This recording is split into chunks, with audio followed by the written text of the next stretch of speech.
Bom, enquanto isso, o Ministério Público Federal pede que o Ministério da Saúde adote medidas urgentes para conter a transmissão do novo coronavírus no Brasil. Destaque de Caterina Achuti. O Ministério Público Federal está cobrando providências do Ministério da Saúde para evitar o colapso das redes pública e privada de saúde. Pedido assinado por procuradores de 24 estados e do Distrito Federal solicita medidas urgentes para conter a transmissão do coronavírus, com base em critérios técnicos, de acordo com a situação de cada região.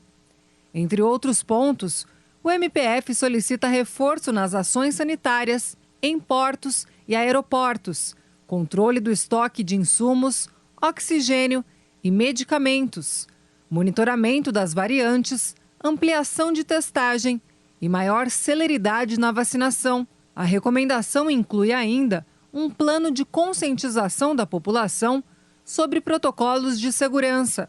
A Procuradora da República, Ana Carolina Roman, disse que o ofício de encaminhamento da recomendação já foi assinado e que em breve chegará no Ministério da Saúde. A recomendação ela não é obrigatória, ela não é vinculante ao gestor.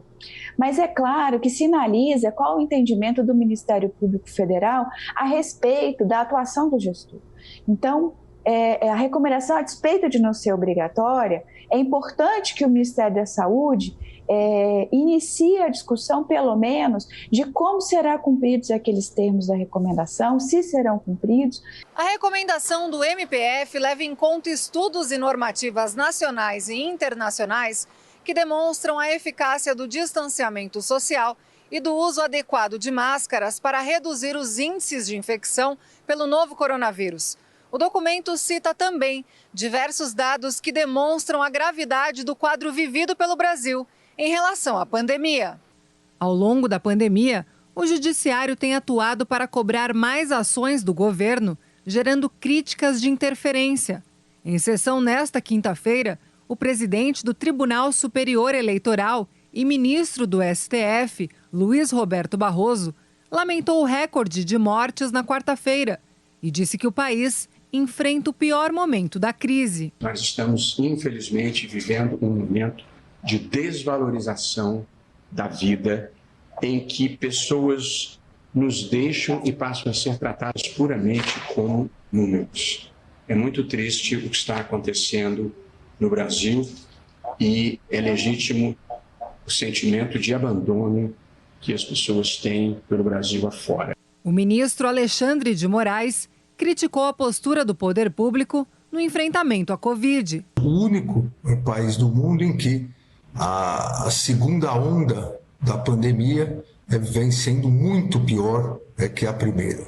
E isso, lamentavelmente, em face de desorganização, em face de ausência de liderança, em face de diferenças políticas que vêm, infelizmente, deixando de lado o mais importante, que é cuidar da população.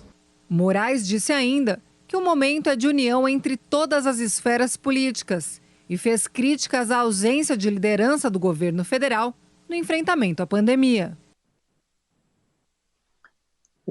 O governo federal usa como desculpa, até hoje, uma decisão do STF tomada em abril do ano passado, que deu autonomia para estados e municípios tomar atitudes, adotar medidas sanitárias contra a Covid-19. Em janeiro, dia 18 de janeiro, depois de mais uma declaração da presidência de que não poderia fazer nada porque estava de mãos atadas, o STF emitiu uma nota esclarecendo que em nenhum momento tirou da União qualquer competência para atuar na pandemia. Se o governo de fato entendeu mal, interpretou mal a decisão do STF do ano passado, já passou da hora de identificar que isso não é uma realidade, que pode sim atuar em conjunto com estados e municípios para combater a pandemia, para adotar medidas que possam conter a disseminação do vírus.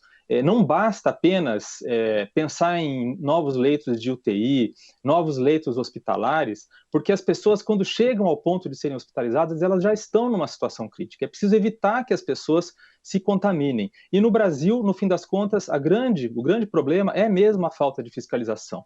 Por que são os bares e os restaurantes e o comércio que acabam sendo fechados pelos governos dos estados?